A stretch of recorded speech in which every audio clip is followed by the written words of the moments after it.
Welcome to Database Solution. Hope you are doing well. In this video, we are going to start a new topic on Snowflake scripting. This is the first video on Snowflake scripting.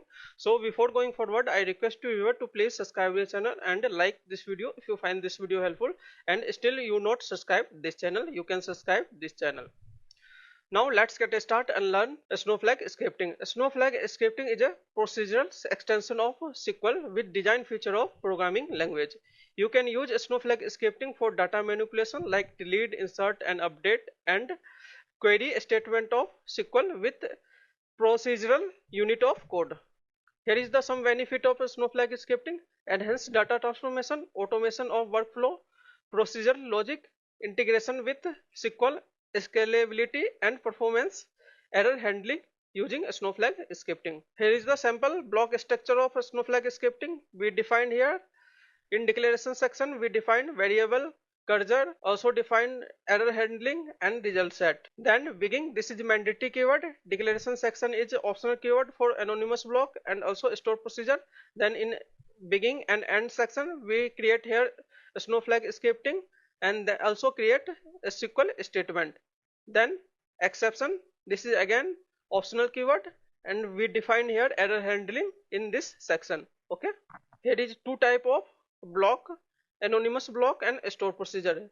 This is the anonymous block structure. We define only declare, begin and end section, and we also define here exception section. In a store procedure we need to create here procedure or function.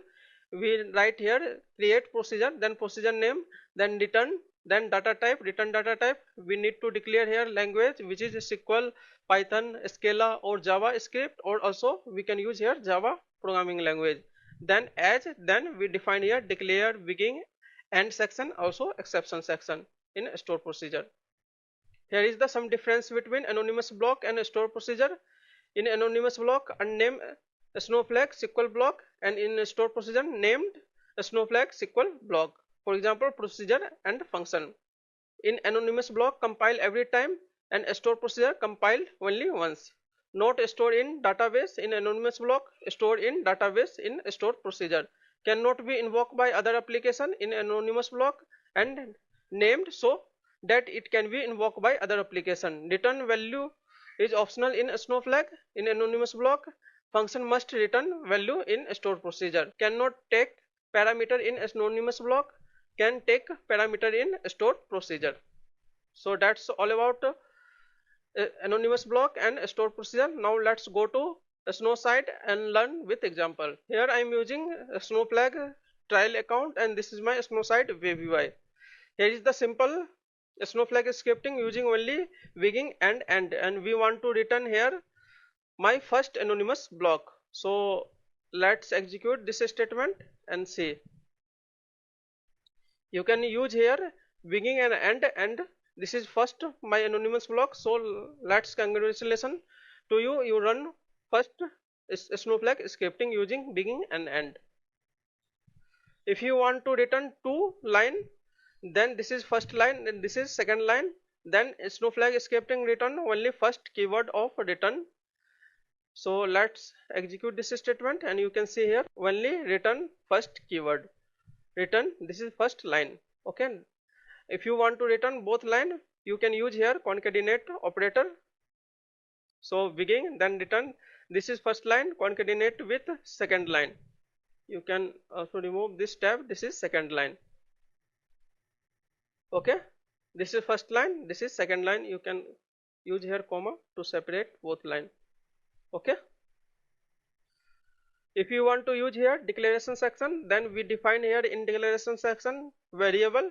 We only define here return data type which is a string, then begin and end return, for example hello world. So you can see here output here hello world. You can also create table using this begin and end section. So let's create table using begin and end scripting.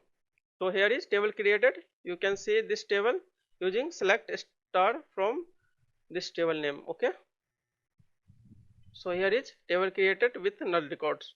If you want to insert, you can also use begin and end to insert some value into both table. Okay, so using this begin and end, we can create table. Okay, let's assign value into variable using declaration section. Here we define here variable return, which is a string data type. We define value and we define variable another here v, which is number data type, then begin, then we assign value into this variable using colon equal to here v, here colon equal to 7, then we return variable using variable number is, then we use here variable which you define in this declaration section or assign this value in begin section. So let's execute and see. Here is variable number is 7. If you write here 111 for example, then here is variable number is 4 times 1.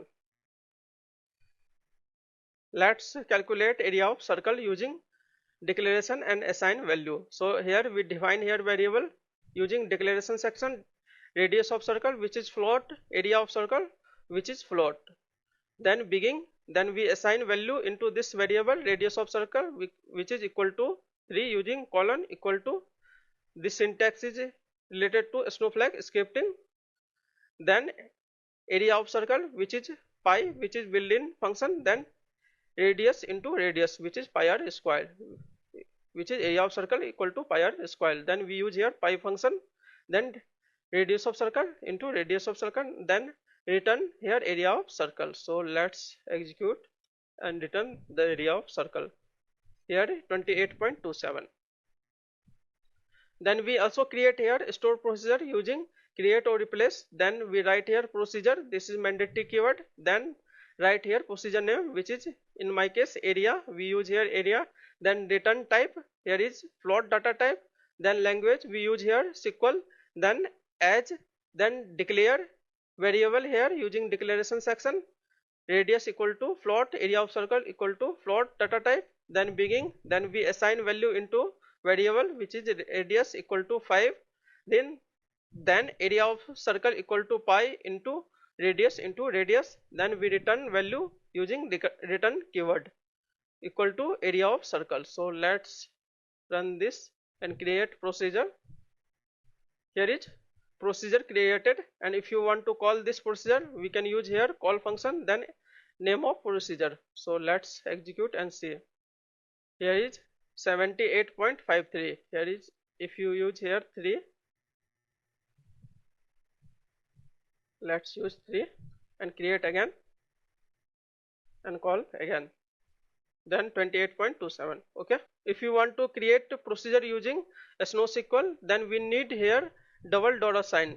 For example, create or replace, this is optional keyword, or replace if existing any area procedure, then it's replaced by using this code, then area which is name, then return float data type, language we use here SQL, then as, after that double dollar, then declare variable equal to radius float, area of circle which is float again, begin, radius we assign value 3, area of circle we calculate value here pi into radius, return area of circle, then end, then we need here again double dollar sign to terminate this procedure, and go to here SnowSQL and paste here, and let's execute this, and here is area of circle created. If you want to call this, use here and write here call statement and terminate with semicolon. Here is 28.27. okay, if you want to execute anonymous block using a SnowSQL, we need here execute immediate, then double dollar sign, then declare here variable radius of circle which is float, area of circle which is float, then begin and end section, radius we assign value into radius of circle which is 3, area of circle we create here pi, radius of circle into radius of circle, then return value area of circle which is float data type. So terminate with double dollar sign. So execute in SnowSQL. Here is anonymous block, execute using execute immediate keyword. We can also create table using anonymous block in SnowSQL using execute immediate, then double dollar sign start with and end with also double dollar sign. So let's execute in SnowSQL. Here is table created. If you want to check, then right here select star from child table which create here. Okay, terminate with semicolon, and you can see here two column id and parent id. Okay, in this video we learn first topic on Snowflake scripting, and this is the basic scripting, begin and end and declare section we learn only. So that's all about in this video. If you find this video helpful, please subscribe the channel and like this video. Thank you for watching.